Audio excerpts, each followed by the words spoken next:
आइए हम सब लोग कार्तिक महात्म के 11वें दिन की कथा श्रवण करते हैं।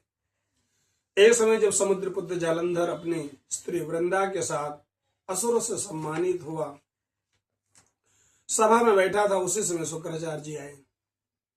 शुक्राचार्य जी के तेज से सब दिशाएं प्रकाशमान हो गई। तब गुरु जी को आता हुआ देखकर असुरों सहित सागर पुत्र जालंधर खड़ा हुआ और गुरुदेव को दंडवत प्रणाम किया। तेजस्वी गुरु ने उनको आशीर्वाद दिया। उसके बाद जब दिव्य आसन पर बैठ गए यथास्थान, तब जालंधर ने हाथ जोड़कर पूछा, गुरुदेव, राहु का सिर किसने काटा था, आप हमको बताइए। तब शुक्राचार्य जी ने विरोचन पुत्र हिरण्यकश्यपु और उनके धर्मात्मा पौत्र का परिचय देकर के देवताओं और असुरों द्वारा समुद्र मंथन की संक्षेप में कथा सुनाई।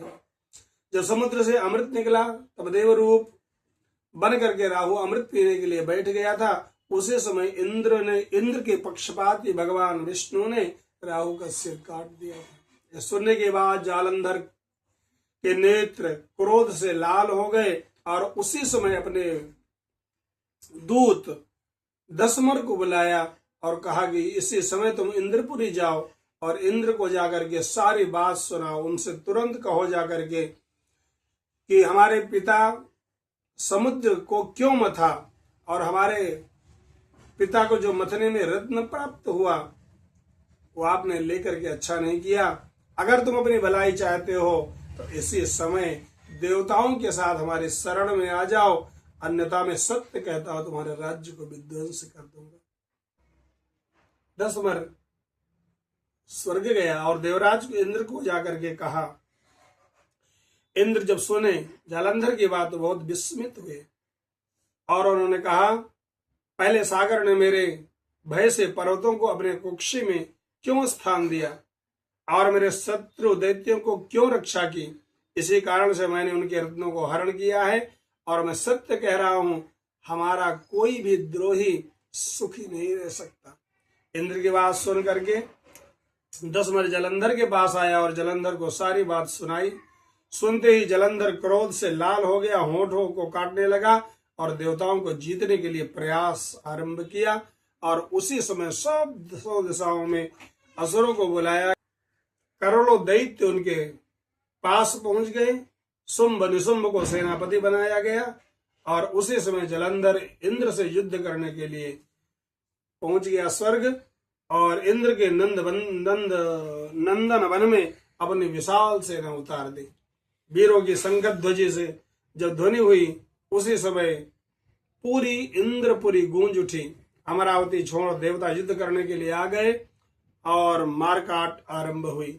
दोनों पक्षों के आचार्य अपने अपने मृतकों को जीवित करने लगे। असुरों के आचार्य गुरु अपनी मृत संजीवनी विद्या से असुरों को जिंदा कर देते और उसी समय देवगुरु द्रोण पर्वत पर जाते और वहां से औषधियां ला करके अपने देवताओं को जिंदा करने लगे।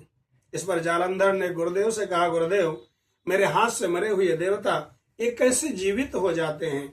जीवन देने वाली औषधि आपके पास है, ये कैसे संभव हो रहा है? इस पर शुक्राचार्य जी ने गुरुदेव की बृहस्पति द्वारा द्रोणगिरि से औषधि ला करके देवताओं को जीवन प्रदान करने की बात सुनाई। ये बात सुनकर जालंधर गुस्से में फिर लाल हुआ और शुक्राचार्य जी से कहा। फिर उसी समय शुक्राचार्य जी ने कहा, अरे इतने गुस्सा क्यों होते हो? यदि तुम्हारे में सामर्थ्य है तो द्रोणागिरि पर्वत को उखाड़ करके समुद्र में फेंक दीजिए, तब तुम्हारी प्रमाणिकता सिद्ध हो जाएगी। इस बार जालंधर क्रुद्ध होकर के शीघ्र ही द्रोणगिरि पर्वत पर जा पहुंचा और अपने भुजाओं से उस पर्वत को जड़ से उखाड़ करके समुद्र में फेंक दिया। ये भगवान शिव का तेज था। इससे जालंधर में कोई विचित्रता नहीं थी। उसके बाद वह सागर पुत्र पुनः युद्ध भूमि युद्ध करने के लिए पहुंच गया और देवताओं का संहार करने लगा। अब यह बृहस्पति औषधि लाने के लिए द्रोणगिरि पहुंचे तो द्रोणागिरि की जगह उनको मैदान मिला तो भयभीत होकर के देवताओं के पास आए और इंद्र से कहा, अब तुम युद्ध नहीं जीत सकते जालंधर से, इसलिए तुरंत आप युद्ध को छोड़ दीजिए। आपने जो भगवान शिव का अपमान किया था, ये उसी का फल है। ये सुनकर देवता युद्ध की आशा त्याग करके अत्यंत व्याकुल होकर इधर उधर भाग निकले। सिंधु सुत जलंधर निर्भय होकर अमरावती में प्रविष्ट हुआ। इंद्र आदि सभी देवताओं ने गुफाओं में शरण ली। तो श्री लक्ष्मी नारायण भगवान की